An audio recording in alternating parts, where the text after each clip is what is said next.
Isang mahalagang bahagi ng pagtahak sa daang matuwid ang pagbibigay boses sa mga mamamayan o mga boss sa paglaban sa kahirapan.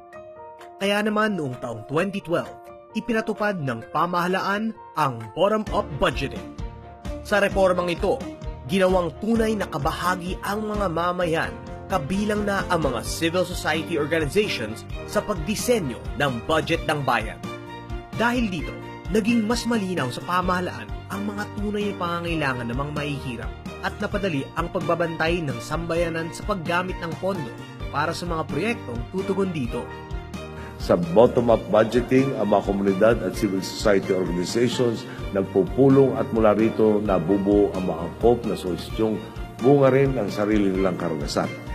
Inilalapit naman ito sa lokal na pamahalaan na siya namang nagsisilbing tulay patungo sa pambansang gobyerno na aalalay at gagabay sa pagpapatupad ng napagkasunduang plano. Dahil nga bunga ng konsenso sa solusyon na masasabi nating pinaka-napupusuan ng pamamayan, asahan nating magiging buo ang suporta nila rito, mag-aambagan ang lahat at masiguradong magtatagumpay ang proyekto. Nasa municipal level tayo ngayon at balak nga nating expand ang BUB sa antas ng barangay. Sa kasalukuyan, mahigit sa 1,514 na syudad at bayan na ang nagkaroon ng mga proyekto para sa poverty reduction and empowerment. Sa katunayan, kinilala ng Global Initiative for Fiscal Transparency ang programang Bottom-up Budgeting bilang isa sa 5 best practices ng fiscal transparency sa buong mundo. Upang palawakin pa ang reformang ito, inilunsad ng DILG sa pakikipag-ugnayan ng DBM at Liga ng mga Barangay ang Barangay Bottom-up Budgeting. Layo nitong ibilang sa pagpaplano ng budget at mga proyekto ang mga mamayan at mga organisasyon sa mga barangay. Ang matatanggap na 1 milyong pisong ayudang pondo ay maaaring gamitin sa mga proyekto para sa disaster risk reduction and management o mga proyekto para sa basic facilities and services na nakasaad sa Section 17 ng Local Government Code. Simple at madaling sundan ang proseso ng Barangay BUB. Una, pupulungin ng Pangulo ng Liga ng mga Barangay ang lahat ng punong barangay at ipapaalam ang programa tungkol sa Barangay BUB sa nasasakupang lugar bago matapos ang Pebrero 2016. Ikalawa, ibabahagi ng punong barangay ang Barangay BUB sa mga miyembro ng Barangay Development Council o BDC na pinamumunuan nito. Kabilang sa BDC ang lahat ng konsehal sa barangay, isang kinatawan ng congressman at mga kinatawan ng NGOs na bubuo ng hindi bababa sa 1/4 ng bilang ng miyembro ng BDC.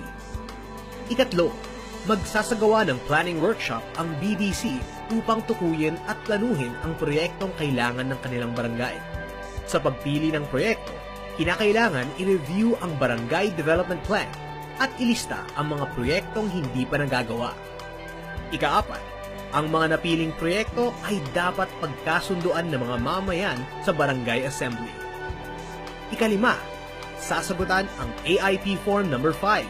Ililista ang mga proyektong mapagkakasunduan sa Barangay Assembly. At ika-6, isasubmit ang AIP Form sa DILG ng kanilang lugar. Madali lang, di ba? Kaya't pulungin agad ang inyong Barangay Development Council. Tandaan, ang listahan ng unang batch ng mga barangay na makakatanggap ng 1 milyong pisong pondo ay ihahayag na sa Hunyo 2016. Kaya't huwag nang magpahuli. Maging kabahagi sa pagsugpo ng kahirapan at pag-unlad ng inyong barangay. Gawing tunay at makabuluhan ang budget ng barangay. Diin ko lang, pera ho ng taong bayan ang gagastusin dito. Kaya naman di pwedeng bara-bara implementasyon. Kaya tinataasan natin ang kakayahan ng lahat sa pamamagitan ng pagsasanay. Sa ganitong paraan, mapapamadali din natin ang katuparan ng mga plano. Barangay Bottom-up Budgeting. Budget ng bayan sa kamay ng taong bayan.